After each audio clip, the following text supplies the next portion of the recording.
Hello everyone and welcome to my channel. My name is Kalika and you're gonna be a spicy person after watching this video. Act like a jerk and try to get me fired? Enjoy watching my promotion before you get fired. Background: I work for a communications company. We primarily sell internet-based all-in-one communication solutions for businesses. I'm in the software development department working as a software tester currently. I've been with the company a long time, have worked my way up from phone support and have a ton of knowledge about the company, including policy and culture. I also have a relative who has worked in HR for many years. This story: I had been working as a software tester for about 2 years doing manual testing. Our team was fairly unsupervised as we didn't really have a manager, but the company was expanding quickly, so they hired us a manager. Enter Jay, the a-hole. At first things were fine, he was just learning the company. However, it was odd, he never asked anyone for any information. He just said he'd do his own research and spent the first month online reading stuff. Not sure what that taught him about our company specifically though. After the first month, he hit the ground running. He immediately started creating automation tests, adding to the existing testing code and creating stupid rules that made no sense. He broke tons of crap and took credit for work that wasn't his. Everyone hated him, and we all referred to him as effing Jay. For the most part, we all ignored him. As of this point, no one has specifically said he was our manager. He was just here to help provide direction. Fast forward a few months and everyone on the team wants to quit. No one can stand him. He and I butt heads more so than others because I know he's wrong, and I make my decisions based on the best interest of the customers. He hated that I never get in trouble, but I was hand selected for the position by our CIO. He knows how hard I work. Well, Jay keeps trying to get me in trouble. He finally succeeds. I get a write-up from him that is my final warning. I've never been written up before. I talk to my HR family member, review the company handbook, and then I go to HR with my write-up. I fight and I win. I get a warning instead. Jay is livid. He gives me the stink eye for months to follow. Fast forward again and he's still after me. But I have a family emergency come up. I have to move out of town. I apply to work from home and my request is granted. Jay can't stand it. He tries to fight it and convince the company not to let me.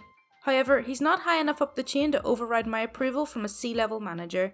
He's running out of time to get me fired. I'm in the office working late daily, planning for my move and finishing up some work to allow me time off for the move. One of the company's policies for our department is that everyone gets to work from home 1 day a week. You pick as long as it isn't a Monday or Friday. People often use this to work from home when sick. Well, I have a medical condition that sometimes requires I take medicine that means I can't drive a car. I emailed the office to let them know I was going to work from home due to being sick. I work for about 30 minutes, then Jay sends me a message. He tells me that employees are not allowed to pick when they work from home and I need to take the day off and use PTO. I inform him that I've already worked part of the day and I can't take PTO. He insists that I stop working immediately, so I do.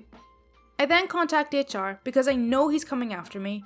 I confirm that as a salaried employee, if I work at all in 1 day, I cannot be required to take PTO. He confirms. I forward the email to Jay. Once again, I've won the game and he is so pissed I can see steam coming out of his ears every time he looks at me. The next day, I'm back to work. Jay sends me an email with a final write-up with a recommendation for termination because I took an unauthorized day off. What the F?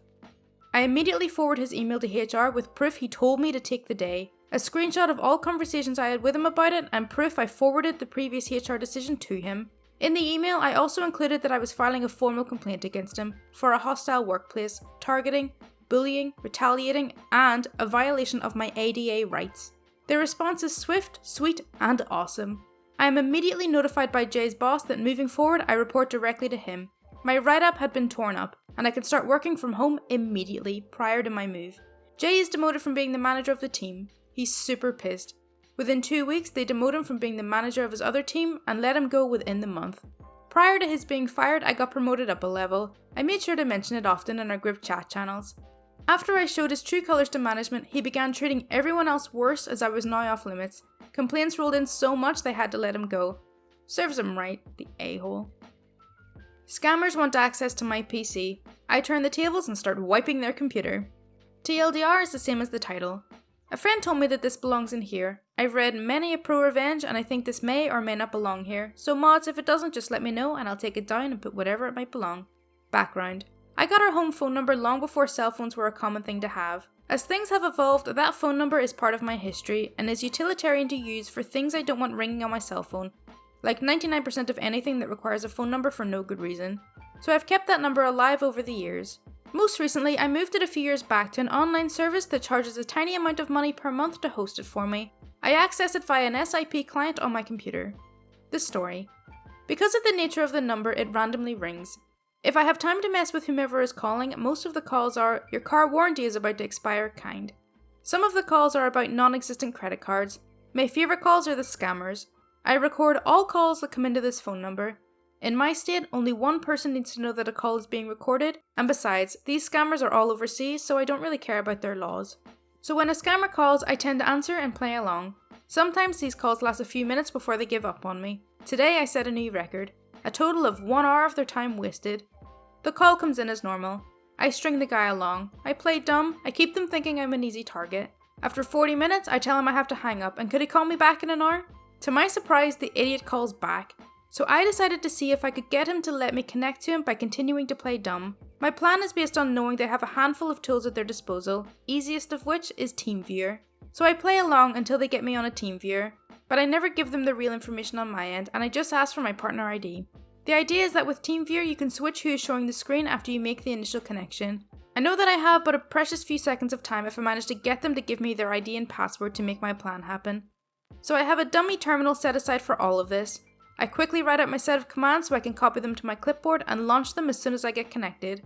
Sure enough, they give me their ID and password. I am ready and I strike. Paste the commands into a run window and let it rip. As I see the window pop up with the command prompt and the deletion of folders starts, the guy starts to stutter and ask, "What are you doing, sir?" I keep playing dumb until my connection is terminated. Files have been deleted. The scammer is pissed. He starts to curse at me. I eventually start taunting him and cursing back at him. After a while, he hangs up. Look, I know that they have cloned systems and they'll be back up and running in no time, but this wasted an hour of their time, and that is an hour they can't use to scam someone else.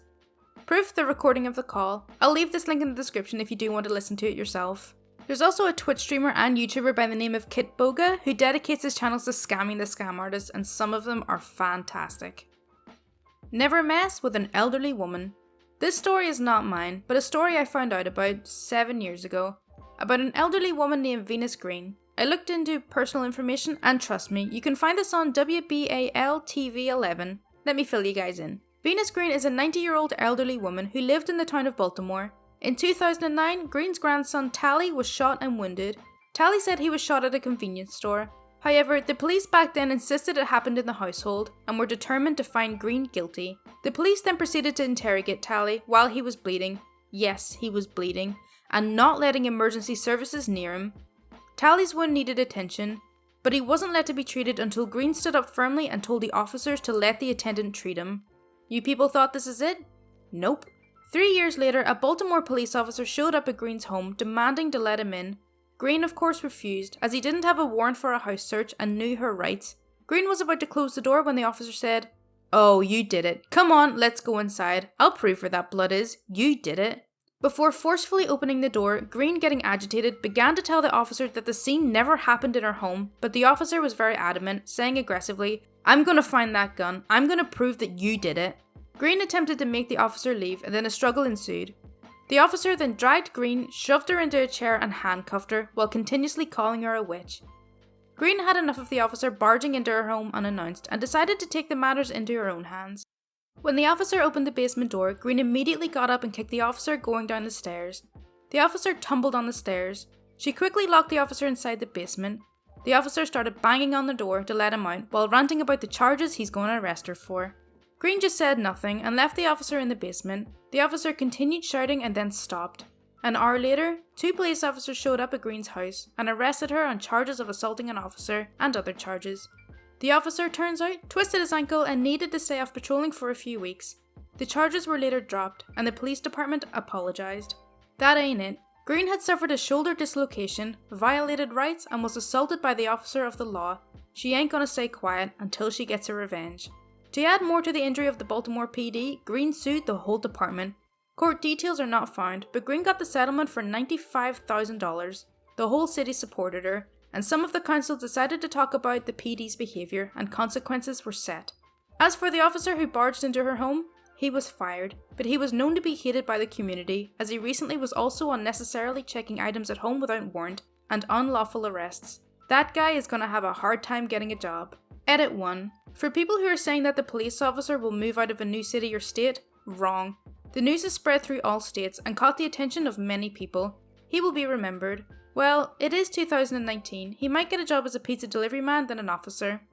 Link. If people think this is fictional, you may visit this site. There is more to the story on video than this article, but at least I'm not making it up.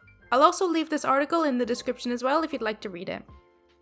Okay, so that's all for r/ProRevenge. I really hope you did enjoy it. As always, if you do want to see more content like this, then please do subscribe.